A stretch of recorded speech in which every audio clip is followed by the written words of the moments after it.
I am Dr. Pawan Kumar Jha from CMET Group of Institution.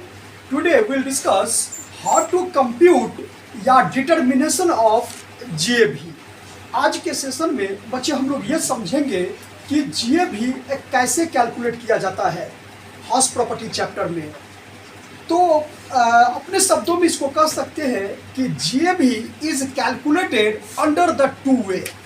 First way ये कहता है कि when rent control act is applicable, और another जो way है वो कहता है कि rent control act is not applicable.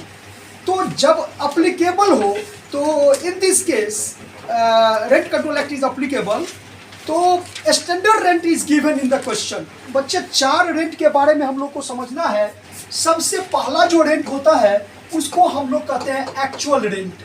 Actual rent is also known as de facto rent, या जो रेंट मकान मालिक रेंटर से रिसीव करता है उस रेंट को हम लोग क्या कहते हैं, एक्चुअल रेंट। सेकेंड जो है वो कहता है फेयर रेंट।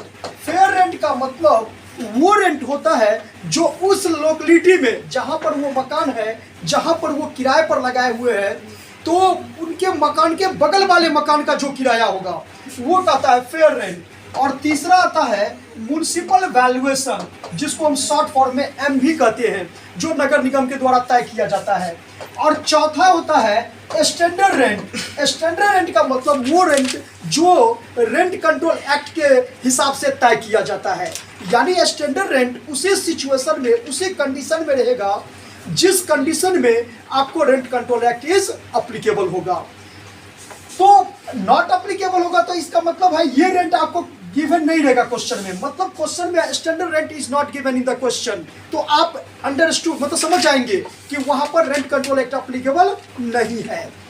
तो सवाल यहाँ पर यह है कि सब थोड़ा देर के लिए इसको हम हटा देते हैं कि when rent control act is not applicable, तो ये कहता है कि फेयर रेंट और municipal valuation which ever is more then, अब इन दोनों में जो अधिक हो या whichever is greater then, it is called expected rent. यहाँ पर एक रेंट और हम लोग इसको समझ सकते हैं ए नंबर में कि एक्सपेक्टेड रेंट। तो एक्सपेक्टेड रेंट का मतलब ये होता है कि फेयर रेंट और म्युनिसिपल वैल्यूएशन, फेयर रेंट और municipal valuation is more then, which ever is more then,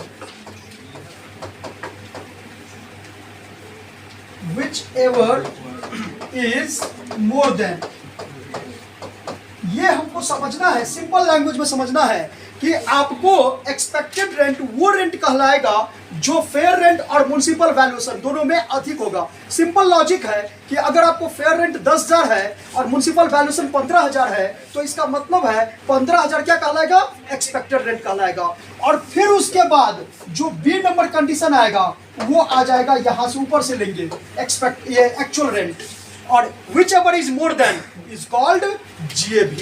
यानी ग्रॉस एनुअल वैल्यू जब हम लोग कहेंगे तो ग्रॉस एनुअल वैल्यू का मतलब हो जाएगा कि एक्सपेक्टेड रेंट और actual rent whichever is greater than या whichever is more than, ये दोनों में whichever is more then.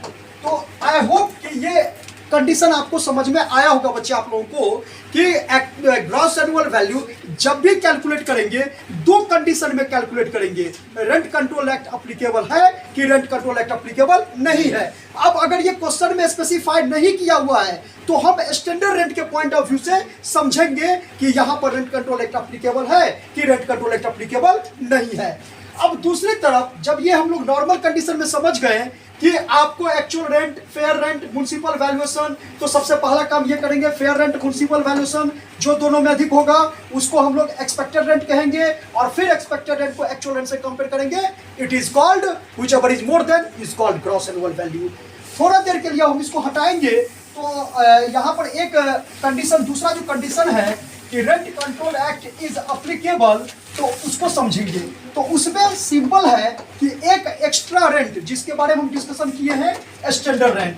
बच्चे यहाँ पर एक ही लॉजिक समझना है कि इस कंडीशन में भी हम लोग एक्सपेक्टेड रेंट को कैलकुलेट करते हैं, लेकिन अंतर क्या है कि एक्सपेक्टेड रेंट पहले तो ये दोनों में अधिक देखेंगे, फेयर रेंट और municipal valuation which ever is more then, but not exceed the standard rent. इस लॉजिक को ध्यान रखना है।